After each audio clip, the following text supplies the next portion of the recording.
Hey everyone, this is BrettFish. Welcome to a bonus episode of Out of the Fishbowl, and I'm super excited to have with me in the studio, and by studio I mean this little room sitting next to a laptop, my friend Phinius. Welcome. Thank you for having me. It's a pleasure to be here and have this conversation with you. So I'm super excited to see where it's gonna go. So Phineas and I have been talking. I mean, that sounds a bit weird because we've only met each other 3 times. We're introduced by my friend Megan from Improv. Yeah. Met for the first time and instantly hit it off. And in our meetings or in our engagements said, oh, we should do a podcast. And then last week we said, let's do a podcast. And so here we are. And just like there's no kind of set agenda. Okay. What I want to say to you, Phineas, is that our last conversation sparked me getting a bit more active on TikTok. Yeah. And so I did a thing about names because we focused on that. And then that kind of blew up, and there's been amazing engagement with a variety of people around that. So I'm super grateful to you for that. Yeah. And maybe that's a good way to start, because when we were having that conversation, like halfway through, I was telling you stories of 2 people I knew that had people named Precious and Pretty. Yeah.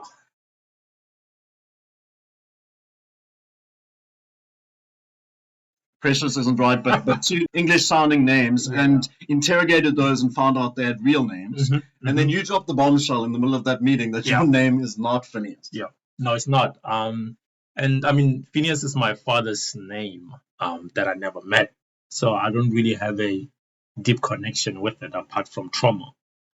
Because every time when somebody called me Phineas, it reminded me of somebody that was never in my life. Sure. But it's also one of those names where, we're trying to make life a little bit easier for white people. Okay, so we're gonna talk about that a bit. But your name is Teboho. Yeah, my name is Teboho. So that is a prophetic name that my mother gave me after she gave birth to me, which means the thanksgiving or gratitude.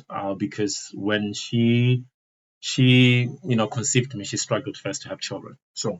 And when she conceived me, she gave birth to me, she was like, I need to give you a name that gives praise to God, gratitude to God. And that was it. And this name is I'm mostly called Teboho back at home in Limpopo.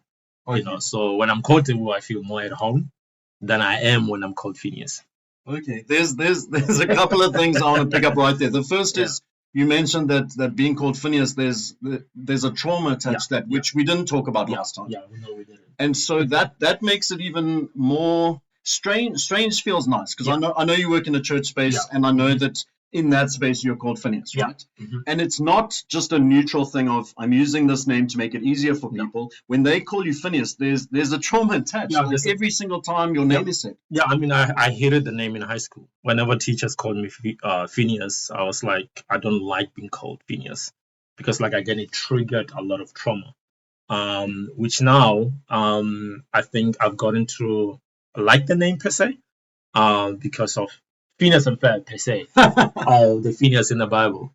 But I prefer mostly to be called Teboho than to be called Phineas, to be honest. Okay. So there's some healing associated. Teboho is more healing because it connects me to my roots, connects me to my mother, it connects me to my hometown. And English is Phineas is an English name that I've kind of used to adopt to the society. I mean, it's also connected with a lot of Black people that will tell you that if I put Teboho on my CV and not Phineas, the likelihood of getting a job is very slim. Wow. Because if people cannot pronounce your name, that limits your opportunities. But if people cannot pronounce your names, that also opens doors for you. So I think Phineas opened more doors for me that I don't think Teboho would have done because of the history of it. Sure. So it is that deep. Teboho, it's horrible. Every time you speak, I have 5 more questions and places I want to go. And I hear you on the job thing, and I feel like, again, this is me trying to empathize, because it's not my story, it's not anything I've done. But I could imagine, okay, I'm trying to get a job. I know that if I put down Phineas, it's going to give me more chances than Teboho. I feel like that's a compromise I can lean into a little bit. But in a space of hanging out with people, in a space where you're working, especially given that it's a Christian environment, where there's a certain expectation of how people should be, I think. that for me feels hard. That you are not that you are, because then it sounds like you're the bad person in this, and you're not. Yeah. Firstly, that other people been curious. Do people know that you have the name Teboho? No, not really. People are not curious enough to ask if I have any native name. I think it's because people are used to what is comfortable, and they don't want to pursue what is uncomfortable. People don't want to learn.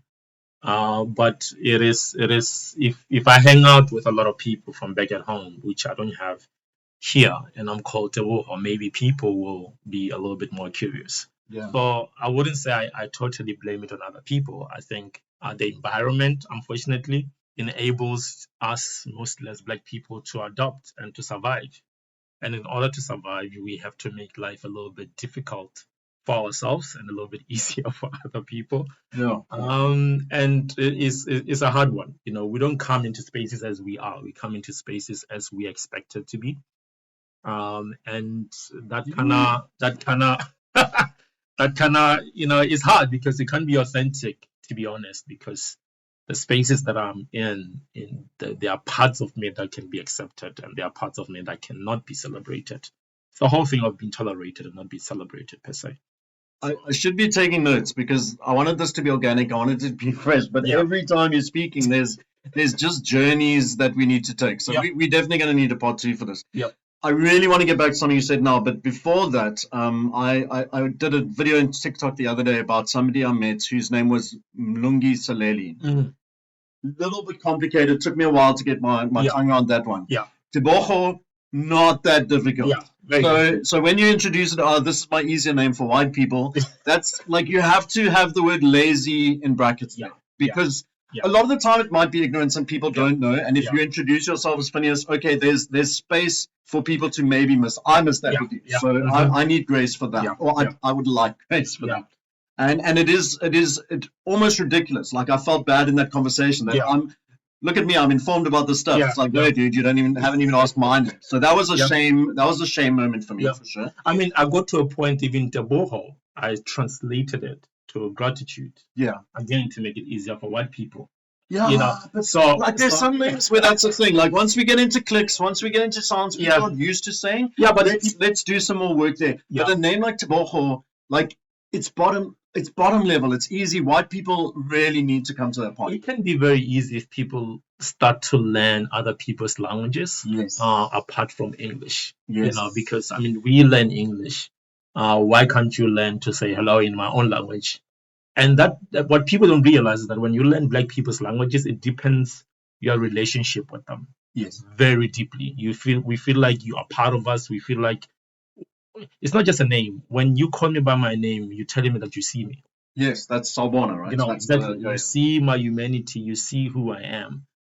So for me, it's the curiosity of understanding that I don't like speaking English. I don't enjoy speaking English all the time.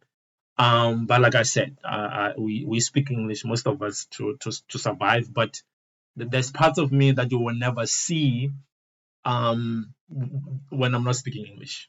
So I'm more authentic in my mother tongue than I am in English. And there's so much that's missed there because I have this assumption that we speak in the same language, but for you it's your second, your third, your fourth language or whatever. And if I think of how I struggle with Afrikaans, and my isiXhosa is so small, but I couldn't even imagine having a conversation there. But I expect you to be on the same level as me. And then I refuse to give you grace when you make a mistake, or maybe I make fun of you, or I mock you behind your back. And it's that lack of realization that, oh, by the way, this is my second language. Like I've got a whole other language that I think in, that I dream in. Yeah, and we measure intelligence by language. Yeah, by English. By our language, right? Yeah. We measure intelligence by English most of the time. But I've met a lot of smart people who cannot speak English very well. Yeah. If they get to express things in their own language, you will be surprised of how amazing and excellent and smart those people are. But unfortunately, English has become a tape that we use in terms of engaging with people. I will be honest with you. I think a lot of doors open for me because of speaking English and because of my name. And it's very sad that, we don't see other languages with that value. And mostly it's because of our education system. And that's why you'll be surprised why some people want to push Afrikaans in the education system, because people learn better in their own language. Yeah. If I mean, Nelson Mandela, I think he said it, if you want to speak with somebody's heart, speak their language. Yeah. And sometimes it's not a matter of, understanding how to engage with people culturally, but I'm telling you, every white person that I know that is learning Zulu or Xhosa and Sepedi right now, they're excelling in life and feel a little bit even safer around Black people. Yeah. Because we can't gossip about you. But we can do that and plan to take you out if you don't understand our language. No. But I realize that language is very important when it comes to building community and also breaking fear and all these stereotypes. So learning my language, learning my name, I think for me it's one of those things that, if we're going to speak about unity and Ubuntu and Rainbow Nation, those are basic things that we need to start to learn with each other. And that goes back into language, then food, then other things. Yeah. Not that you need to be unauthentic and become Black. We're not asking white people to be Black people. We're just asking people to kind of be curious about our humanity and who we are, as much as we are about your culture and who you are. But a lot of times we find Black people crossing the road to go to the other side, but we don't find a lot of white people crossing the road to the other side. We only, I find a lot of white people who have domestic workers and gardeners. The gardener will be going to the other side, but the boss does not know anything about where that person actually lives and the conditions that they live in. Yeah. And until we cross those bridges, we'll never see the humanity in one another. So, and it simply starts with language, to be honest, which is very helpful. Yeah. From my experience. So there's, again, a million things, but thank you. This is also super helpful. Maybe we'll get onto my language issues because that has been a challenge for me. Yeah. But you said that there are two things. The one thing about not being seen, Yeah. and I mean, Heartlines, in our What's Your Story program, we have that tagline, you know my name, but you don't know my story. Or do you know my story? And exactly what you're saying. Yeah. If the white person hasn't walked in or in some way experienced the life of the person who cleans their house, the gardener, they know nothing. And if there's zero language, there's that thing of I'm choosing not to see you. It's not just not choosing to see you, but there's an active I see you as less than. I don't see you as an equal. I haven't bothered to step in, and I think that's key. You said something earlier, and I wish I could remember the line, but you said something about not showing up as your true self. We come as who we are. We a lot of Black people go into spaces not as who they are, but as who they expected to be. And that is, I mean, that's dehumanizing, right? It is. There's this expectation that you will come into my space under my rules, under my assumptions, and fit into the world that I've created. In Cape Town, which I say often, I think is the most racist province in the country, and that's maybe subjective. But I can go through life feeling like this is a white province. I can feel like this is a white country. It is. If I'm very intentional about the spaces I inhabit, or not intentional about stepping out of the bubbles of whiteness. I mean, I come from a village. We believe in the spirit of Ubuntu. We believe in having neighbors. We believe in saying hello, Dumelang. Selbona, I see you. We believe in helping the granny with the bag when she's struggling out of the shop. We believe in nodding when you pass somebody by. But you can't do that in Cape Town. Most of the time, if you do that, you more look like a robber than anything else. So if I see a granny struggling with bags, I can't help her. That's not how I was taught. When I see a person on the side of the road and we're about to pass each other, and then you see somebody walking to the other side, that's very abnormal for me. When you see a homeless person hungry and then you don't give something, to them to eat, that's very abnormal for me. But unfortunately, I had to grieve that when I came to Cape Town. I almost had to let go of that communal mindset of living through this individualistic way of living behind walls and fences. And my spirit grieves all the time, because I'm like, this is not who I am. But unfortunately, the environment is designed for us to behave in a certain way. And if you don't, you get isolated. And where I come from, isolation kills. We thrive in community. But I find myself a lot of times in Cape Town not being able to to exercise that spirit of Ubuntu, where I can be Phineas or Teboho. But that's not allowed, and it's because of fear. But the fear of the unknown, the minute you know people, it is very easy to dehumanize them. Absolutely. But that's the problem right now, is that we fear people based on what we read about them, not based on what we have seen or experienced. Or things passed down by our parents or by TV or whatever we choose. Hate is taught, right? So unfortunately, but right now I just find myself being a rebel, and the sad thing is when compassion is now classified as being radical. Yeah. I mean, something very normal to me is being regarded as this is radical. Yeah. And I'm like, this is primary school, basic human, I'm not being radical by loving. This is why do we celebrate kindness, and regard kind people as heroes? Yeah. That shouldn't be a thing that we celebrate. Should be a human decency that we all grow up with. But I get irritated a lot of times when I'm expected or celebrated for being kind or for helping a homeless person. I'm like, everybody should be able to get it and do this thing. But like I said, unfortunately, we live in a very unequal city, in a very divided city, where fear has ruled, this city, and is rooted in the legacy of apartheid. I mean, how can you say that? This is a DA city, the DA that works for everyone. Well, no, it doesn't. It depends on which side of the mountain you live at. Yeah. There's two sides of Cape Town. Unfortunately, people get to experience more of Sea Point and waterfront, and don't go into the hood. My friends, most of the time, especially white friends, I make sure that they get to experience both sides of the world, not as tourists, but as human beings. Who can, feel good, but also learn to grieve a little bit, and realize that this city is not as we advertise it to be. There's a lot of pain and grief, behind four walls and security companies. Yeah. So if we can segue a little bit and go back to kind of like my stepping into this, and the last thing I want to do is give myself a pass. Yeah. And I don't want you to give me a pass because the bar is very low. So in terms of my journey with language, I absolutely believe what you're saying is true, 100%. Yeah. I've really struggled to make that shift. Yeah. And so Val and I, my ex-wife and I, we did the basic introduction to isiXhosa course. Yeah. I think she did the level 2.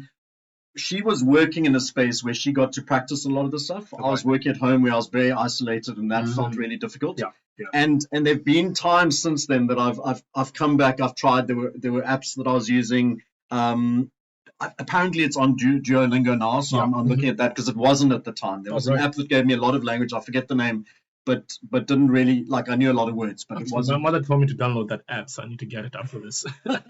So I've made some effort. I know how vital it is, and that feels like a failure in my life because I think it is so crucial. Yeah. I've seen spaces where on the other side of that, I lived in Kaimandi just outside Stellenbosch for 18 months. So the idea of moving into a township was, and this is a long time ago, was for that heartbeat of community, was to try and find how do I love my neighbor and get alongside them. Yeah. I was distracted in that time because that's when I met Val, who lived in Cape Town. So I spent a lot of time outside of the community because I'd found the person I loved and so I was pursuing relationships. So good intentions didn't quite stick, I guess you could say. But even the basics of language, so I've got the basics of isiXhosa. When I'm at a cashier and I know she's isiXhosa and I do a greeting, the level of response is way more exorbitant than I deserve. Yeah. And so that's that whole thing about giving me a pass. I do the bare minimum when it comes to language. Yeah. What has helped me so much, especially now with my work with Heartlines, but way before, is I spend more time in the Cape Flats and the townships than most people. And what you're saying is true because I'm familiar with going into the spaces. Yeah. The fear is lessened, even though I had an attack last year in my car.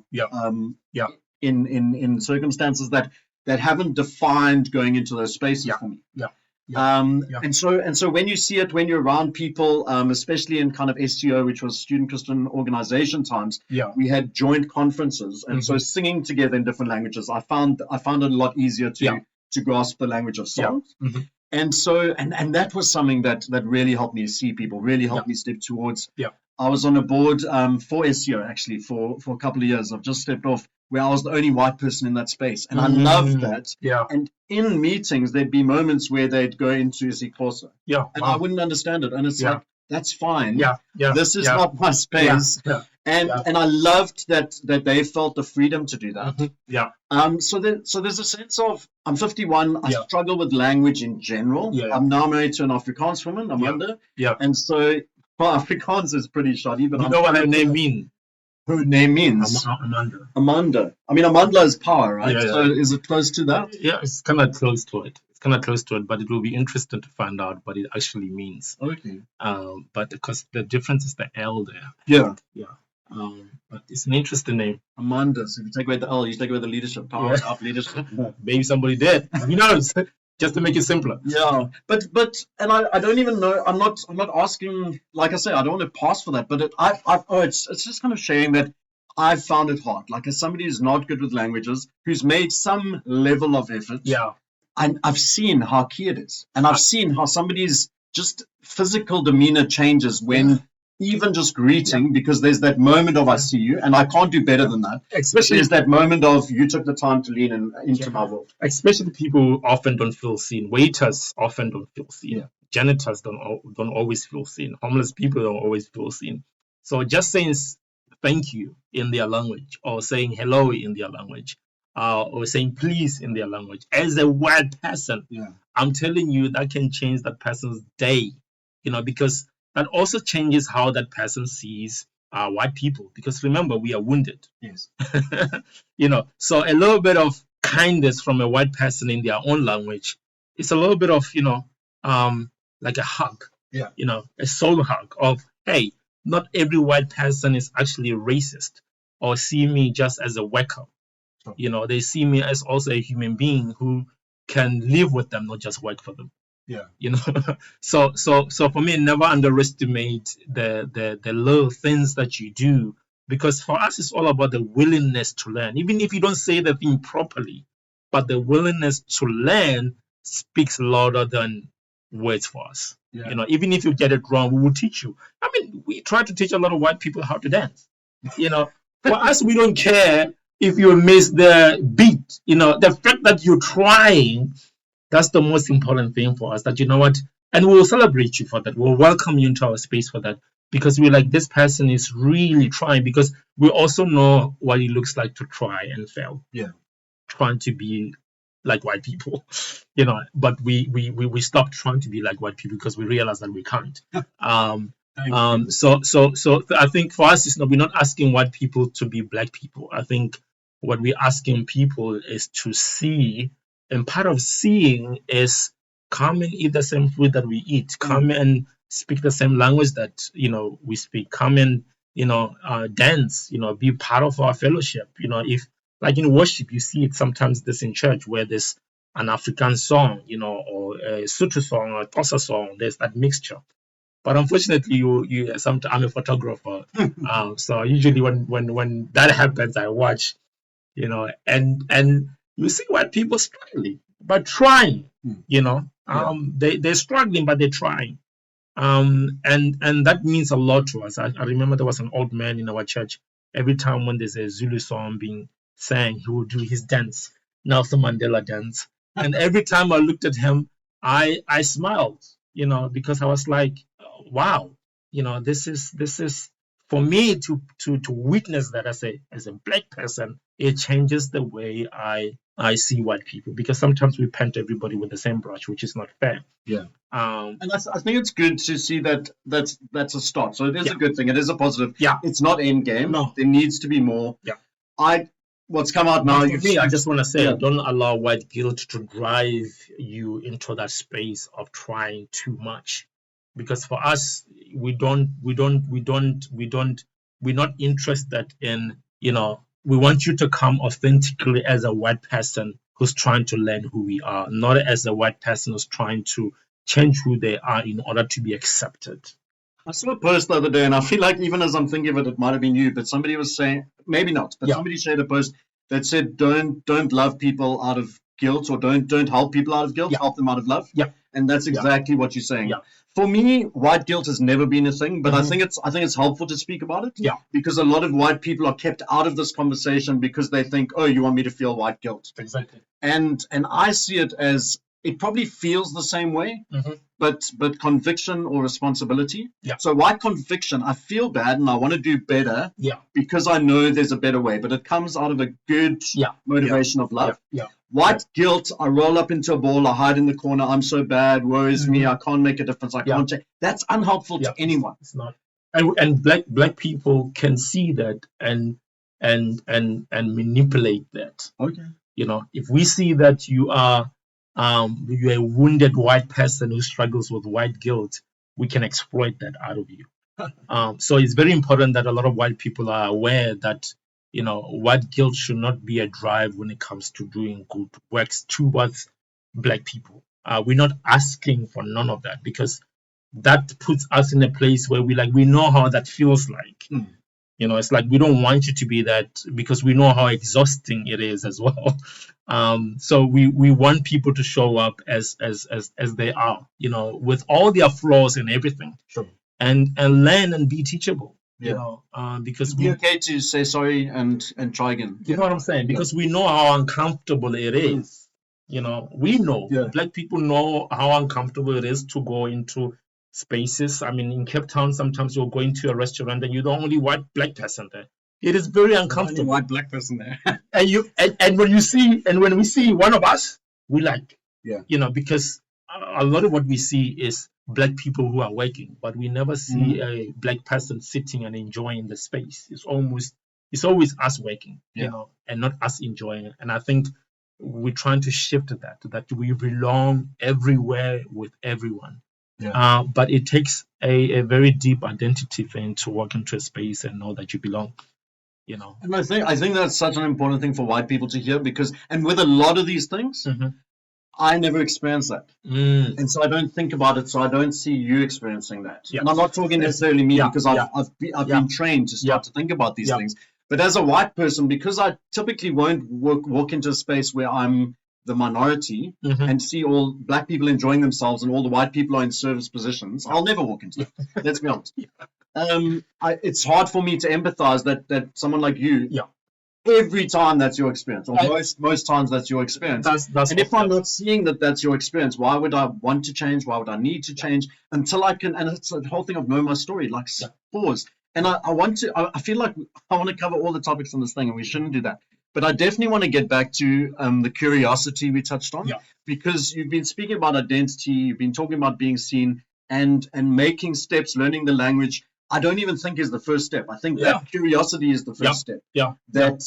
That we don't sit on the assumptions we have, we don't sit on the stereotypes and the prejudices we have, but there's this curiosity of, what is that person's world? Instead of going, well, that person's world sucks, or that person's violent, or whatever it is, it's like, I wonder what it's like to. I wonder what it's like to have to change my name so that somebody else feels comfortable. Like, I've never thought of that, so I need to think of that. And that sucks. So maybe I can start challenging my white people to not make you do it. That's where it begins, right? Curiosity. I mean, I remember people used to tell me a lot of things about colored people, around homeless people. I think for me, because I was adopted and raised by a white person, there's a grace there, you know. That's why for me, it's like I don't always blame certain people for behaving the way they behave, because all these things are learned behavior. You know, I think for me, I've been blessed enough to being adopted by a very open-minded human being who also introduced me to journalism, where you question everything. If somebody says, I love you, you question it. You know, so I think curiosity around, you know, this is a homeless person, but what's their name? What's their story? I think for me, when I started to work with homeless people, that was the agenda, is humanizing people who have been dehumanized and making sure that people see them. And the funny thing about it, the more I took pictures and told their stories online, the community around those people started to address that person by name, because now they've been made known by someone. So now, good morning, John. Have a great day, John. You know, and that changed the community, because now that made the homeless person feel safe, and the community felt safe because they know that person's name in their story. Wow. So naming something, it is very important, because how do you interact with something that you don't know? Yeah. So for me, by that curiosity led me to maybe building a little bit of a compassionate community, because now that person's name was known and their story was known, that changed the interaction of the community with that person, even the security company. Now that person becomes a friend to the security guys, rather than, because it's very hard, it's very easy to dehumanize and brutalize somebody that you don't know their story of. But I've seen that shift. Whenever somebody's known, whenever their story is known, whenever their name is known, there's a different spirit hovering in the community, because now there's that fear goes away. I mean, it's easy for me to fear you when I don't know you. I mean, even sometimes the way I walk on the street, I don't blame people for going to the other side of the road, because the hood comes out. Yeah. And that's a natural thing, by the way. You got a hood walk. Yeah, I got the hood walk. But the funny thing is, when I'm in a white place, I have to change that. Yeah. Wow. What people don't realize, that I have to lose parts of me in order to belong. Sure. And the question is, do I belong here if I have to lose who I am? And can we just pause on that? Just say that again. Say that last line. Like, if sorry, how can I put it? Like, a lot of us as Black people, we have to lose who we are to belong into spaces. And the example of the walk, I can't. It is very hard. We a lot of times we show white people what we want them to see. Sure. Not who we are. So I heard from a Black friend of mine a couple of years ago this concept of the better Black, and I feel like that's what you're talking about. Yeah, the better Black. Yeah, in her life group or Bible study, she was the only Black person at one of the big churches in Cape Town. Even your accent has to change, because based on your accent, you will be accepted. It's almost like you've got to have a resume of you are fit in here. I have to like what you like in order to be accepted by you. Yeah. And that's very difficult, and it's exhausting for us, and we're tired of it. Okay, so Teboho, I think maybe this is the last thing. I don't know. You'll spark another 50, but I know that you have to go places, and I value your time. Thank you for being here and sharing so vulnerably. When I hear your story, I'm going right back to the beginning. Pause on that. Yeah. For me, you don't know how much this means, because that's another thing. Black people we're not voiceless. Yeah. We're just not given the opportunity or a platform to speak. Sure. Our heart, a lot of times, speak what's in our mind, but we have to read where you are and feed you what you want. Wow. Okay. So there's some mutual. Yeah. Okay. Yeah. I take that and thank you. Yeah. So when I hear you talk about the name stuff, I want to go into your organization. I want to kick asses of the right people, but I'm aware that I, with good intentions, have acted badly in many times, because that feels very white savior, right? Yeah. Let me go make everything okay for you. Let me make sure that all the people at your work call you Teboho. Yeah. What is there some kind of middle ground? Because for me to sit and do nothing is not helpful, and maybe using my platforms to generally get people thinking about these things is helpful. Yeah. But in that space, and maybe even us having this conversation is risky in terms of that. I don't know. What I can tell you, what I've told a lot of my white friends, is that I'm not looking for a savior. I'm already saved. Okay. Yeah. I'm looking for a companionship. I'm looking for a friend. And just because I share my problems with you as a Black person doesn't mean I want you to save me. I just want you to listen, to the pain that I'm carrying. If I need help, I will tell you. But I also found it very difficult to build friendships with white people, because every single time when a Black person is struggling, they feel like they need to save them. And sometimes it's even one way, where the Black person will tell you their problems, but the white person never shares their problem with me. And I will be like, bro, don't do that. Because if you want an authentic, friendship here, there has to be that exchange, and understand that, hey, a Black person can help you. But a lot of those things, it's about naming them, right? Because of our past, things are not uncomfortable, but nervous. Like we're treading water, we're trying to find each other. Yeah. But we need to create spaces where it's okay, and for you to go, like, dude, just stop. Or hey, that's actually an amazing thing. Or I've got a story, I've got an opinion. Hey, don't step in there. I've got this. Just listen to me. Yeah, exactly. Yeah. But I do think, because I want to give you a yes but on that, because because there's definitely work white people need to Yeah. do, and especially with white people. Mhm. But at some point, when it comes to me saving the day or whatever, Yeah. white savior bad, Yeah. white people need to do work. Mhm. Figuring out the line can be Yeah. really tricky. And I think having Yeah. the grace for you to go, yeah, there you stepped too far, there you didn't step far enough, and we work it out in relationships. Yes, it's by invitation. I have to invite you in a place of help. But some of us we're scared of asking for help because sometimes, I've done that before where I asked my white friends for help, and then they assume that that's the only thing that I see in them. Yeah. And I'm like, it's sad. I was married before to a white woman, and that's a podcast for another day. And Me too, by the way. exactly. But what irritated me and what made me grieve is that for me as a black person to date a white woman was perceived as an achievement. And the other side, it was perceived as a disgrace. So the perception of white and black sometimes is messed up. And I think we need to deal with that of the superiority and inferiority complex of this is who these people are. Sometimes I'll walk with my white friend, and the homeless person will go to my white friend to ask them for money, but I'm the one who has the money. Yeah. So it's a thing that is already engraved inside of us to perceive people in a certain way, that black people lack stuff and white people have a lot, and it's very sad that if people think white people do not suffer and they are not poor and they don't struggle, we gotta change that white people are human beings. And that's unlearning, right? Which is another big after curiosity and unlearning. It requires proximity. It requires this conversation with me and you, where you get to really see me. You spoke about Reatusano, which is a funny thing about Reatusano is that somebody asked me to change it into English because maybe white people will interact with our organization a little bit better or give because it's in English. Yeah. And I protested against it. I was like, no. The reason why I named this organization Reatusano is because I was honoring where I come from, because this is a slogan of the organization that raised me and adopted me. And Reatusano is also giving thanks to my mother. So it is not because it sounds nice. No, there's a history and a story attached to this thing. So if you ask me to change that to fit your narrative, you're asking me to change who I am and how I show up. Sure. So Reatusano is prophetic. It means we help each other. Which again, it reminds me that our humanity is very important. Ubuntu is very important. We bound up in each other. So every time when I say that name, it reminds me of how I should interact and behave. Yeah. But if you're asking me to change that into English, it loses its flavor.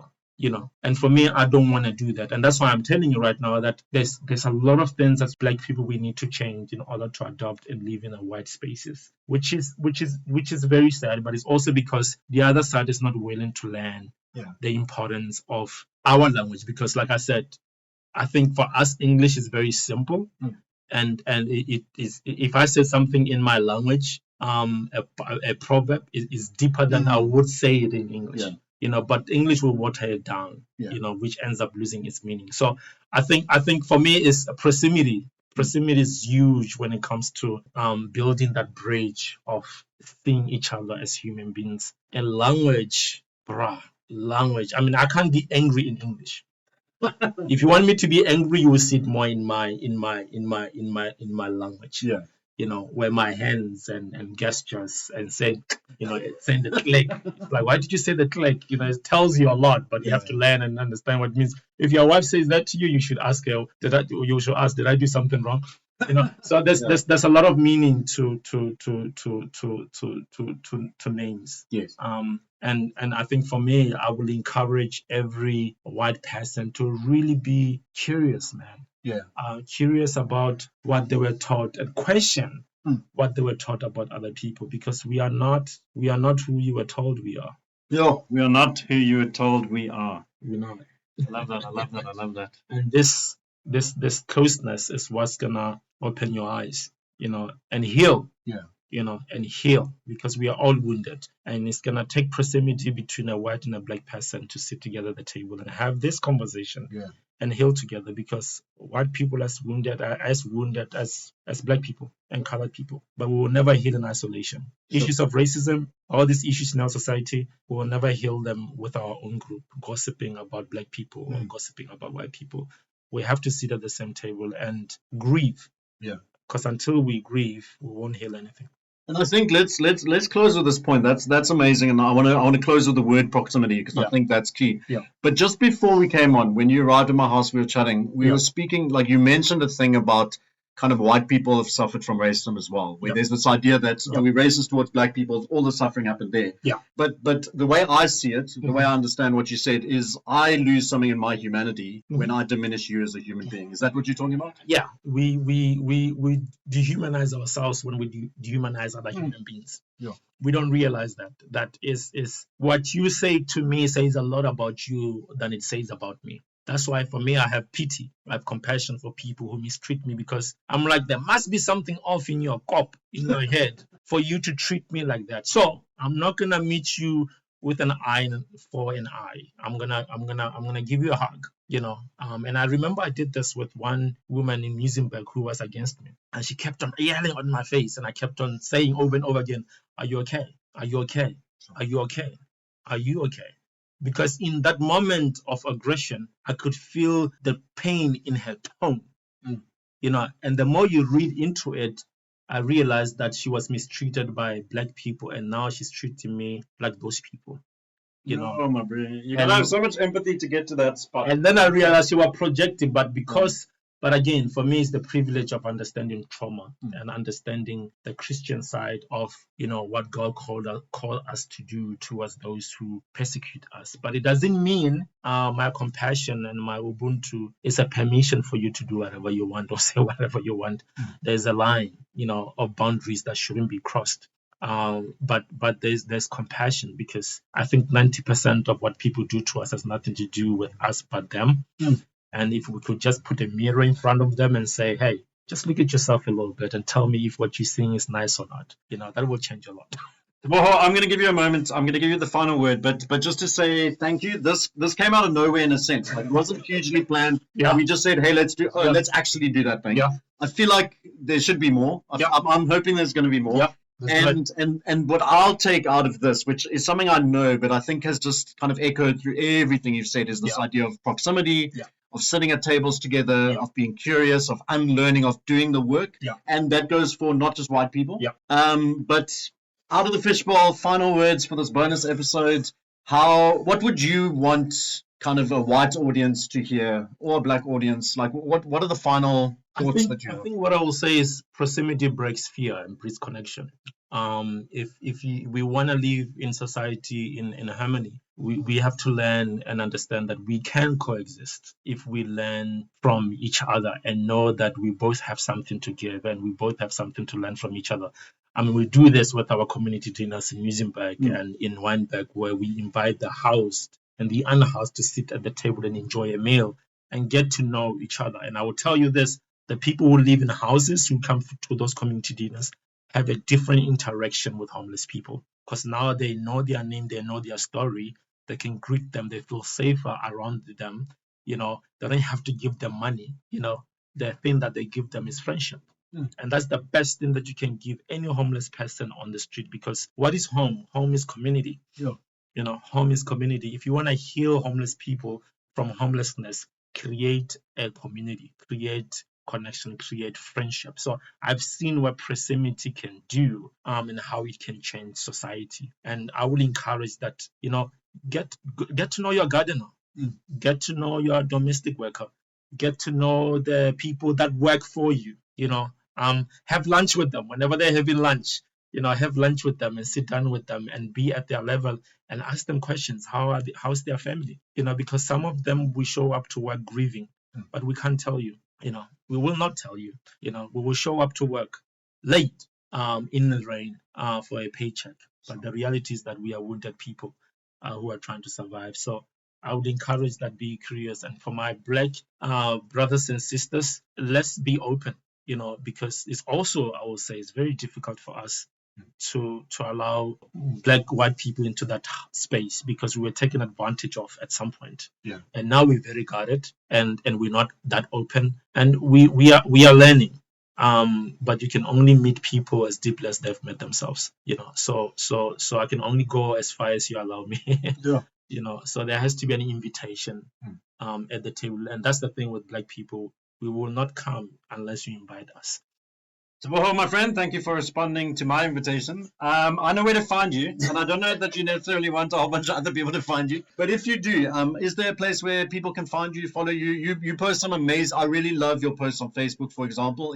Share some of your details if you want, or your organization. Where would you like people to go to see you? I mean, BrettFish is the name of the organization. It means we help each other. You can find us on Instagram and Facebook, and support the work that we're doing with victims of gender-based violence and homelessness and human trafficking, which are mostly women in Cape Town. Can you maybe spell that just in case white people are listening? Yeah, it's REA, one word. Thusana is THUSANA Foundation. So maybe I should find a word in Sepedi called foundation just to mess people up. But I'm not going to do that. I've done a lot so far. Phinius, Sebatsane is my name on social media, but I usually tell people that you follow me at your own risk, because I write what the Lord gives me, and I find people following me, and the next day they don't follow me, because there's I try to challenge the body of Christ. I try to challenge people to be human. To be honest with you, I don't care about any title in this world right now. Can we be human?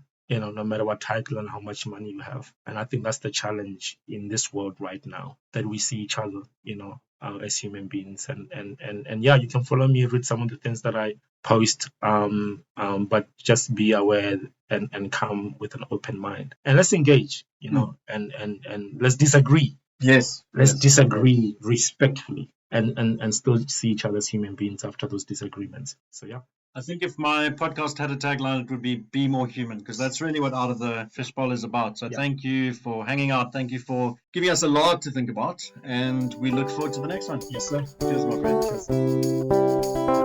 Cheers.